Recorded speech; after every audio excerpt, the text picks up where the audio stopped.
in America. In our court system, we're all supposed to be equal under the law. But are we really? Jim Avila has a tale of Texas justice that might make your blood boil.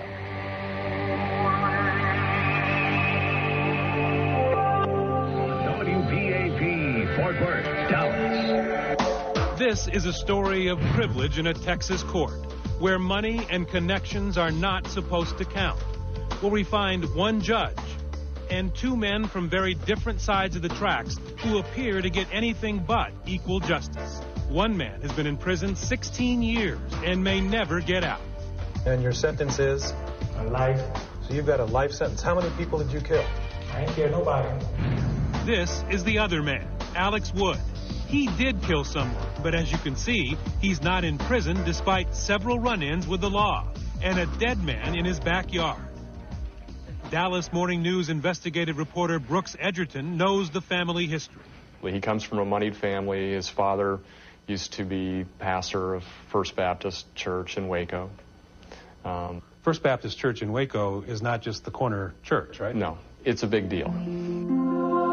This is one of the most prominent churches in the state of Texas. Not only is Alex's father, Reverend John Wood, religious royalty in Waco, he served on the board of one of the biggest universities in Texas and has a private big game museum in his house, recently featured in National Geographic magazine. The family has political clout, too. Alex's brother-in-law is 8-term U.S. Congressman Chet Edwards.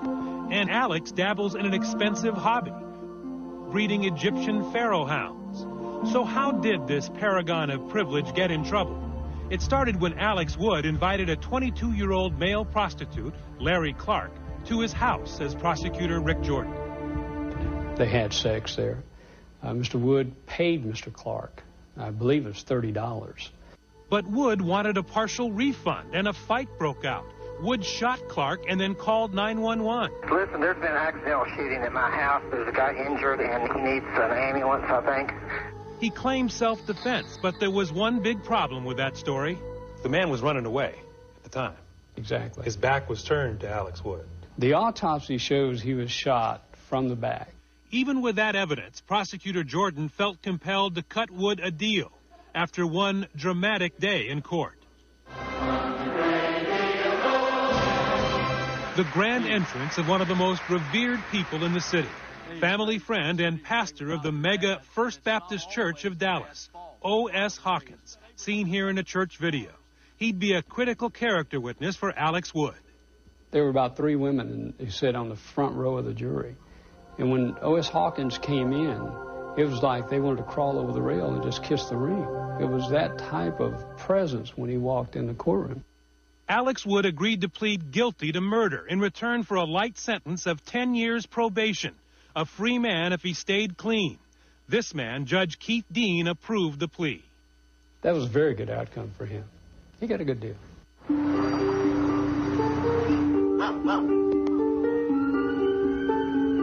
Now to the other side of the tracks, and lifer Tyrone Brown. His background could not be more different. The second oldest of 5 children, none of whom finished high school. Tyrone's mother says he was beaten by his father so badly as a boy, he was put into foster care for a while. This is where Tyrone lived. This was his church.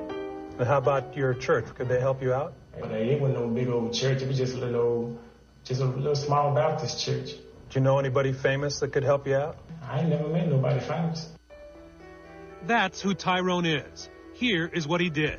When he was 17, he and a friend waited outside a Dallas Bennigan's for someone to rob. They found a man walking home alone in the dark and put a gun to his face. First thing he did was say, "Give me your wallet." I only had $2 in my wallet, and I might have had a little bit of change in my pocket. 2020 tracked down the victim, Bill Hathaway, who told us he hadn't thought much about the crime until lately, but does remember Tyrone gave him his wallet back. I mean, it's a serious crime. I mean, it's an armed robbery. But Sure. You weren't hurt. Nope. You got your wallet back right away. Right. And the same night, you got your $2 back. Correct. It really wasn't that big of a deal. Tyrone Brown pled guilty, and that same Judge Dean gave the teenager 10 years probation, just like Alex Wood. 2 men, same sentence. But that's where the story takes a surprising turn. It's what happens next that no one can fully explain. Because while on probation, both men break the law and must face Judge Keith Dean again. Only this time, they do not get the same sentence. Alex Wood's privileged life continues. Despite being caught at least twice with cocaine, Wood remains free. His supervision is not even tightened. In fact, he is given even more privileges, allowed by Judge Dean to contact probation officers by mail. Once a year, you send a postcard to the judge and say, here's my address, here's what I'm doing. There was other alarming behavior. Dog trainer Margaret Worth, a former friend, says Wood terrorized her over who owned one of the prize puppies. He took a hammer and smashed the storm door, and he unlocked the door and he broke into the house. Worth reported it to police but decided not to press charges when Wood's dad intervened, she says, promising her the pup and no more trouble from his son. Yeah, Daddy called and fixed the whole deal. Nothing happened to him. He's completed his probation, and so he has no conviction on his record. And he's free to this day. He is free. I went to Wood's house on a quiet street in Waco to ask him how a guy in so much trouble stayed out of prison. Congratulations on successfully finishing your probation. But he was camera shy. From ABC, we want to talk to you for a moment, can we? By phone, Wood told us he's glad he could afford good attorneys. Tyrone Brown was not so lucky. He settled for a court-appointed lawyer. Like Wood, Brown did violate his probation within a few weeks of his sentence, but not with cocaine. What'd you do? Well, I had smoked a joint. You heard right, one joint. Not nearly as serious as the cocaine Alex Wood was caught with. Typically, your first time that you test positive for smoking marijuana while you're on probation is something that is noted in the record, and that's about it. Not this time. Not in Judge Keith Dean's court. I read Tyrone the transcript of his sentencing. I have the words here. The judge says, you shall be confined for life. Did you hear those words? Do you remember those words? I mean, I caught the life part, you know, but that's about it. And then he said, good luck, Mr. Brown. Yes. You remember that? By then, I was in shock. When he said life and down, like my mind just shut down. Oh, I miss him terribly. Tyrone's mother, Nora, got a chilling phone call. Her son would not be coming home for dinner, ever. Mama, he said they gave me life. And I mean, I just, Jesus. I just started crying, you know, and I started screaming. And I said, baby, how can they give you life? What did they give you life for? For what? No one, not the reporter who uncovered it. I don't know to this day why these cases turned out so differently. Not the prosecutor assigned to Judge Dean's court. It's just mind-boggling. And perhaps most important, not even the victim of the crime had heard of such a harsh sentence. Life for smoking marijuana, that's just, I think that was just a little bit much. Keith Dean is considered a good and respected judge, up for re-election for the 5th time. 2020 tried to talk to him at a candidate forum. The Code of Judicial Conduct just says I can't talk about any case at any point. Actually, what the code says is a judge is not allowed to talk about pending or impending cases. Show me here in this code where it says you can't talk. So we went to a second candidate event so he could explain. I would be talking about a case that is in the court if I talked about it at all. It's not in court. He's in jail. Well, he's in prison. I understand what you're saying, but he's exhausted all of his appeals. He has no motions in front of you. I just can't talk about it. The law won't let me talk about it. And I understand that you think that I can, but I just can't. I'm not allowed to. If I could, I would.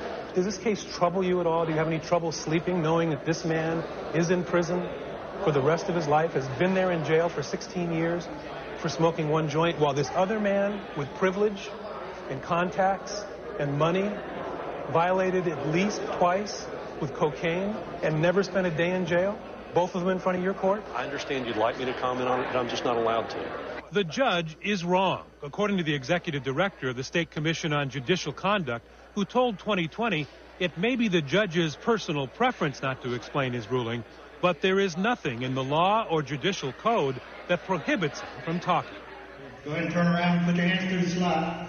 So Tyrone Brown is left to wonder why he got life, while a murderer still has his freedom. And the man responsible for both decisions. I'm Keith Dean. I'm judge of the 265th Felony Criminal Court. Thank you.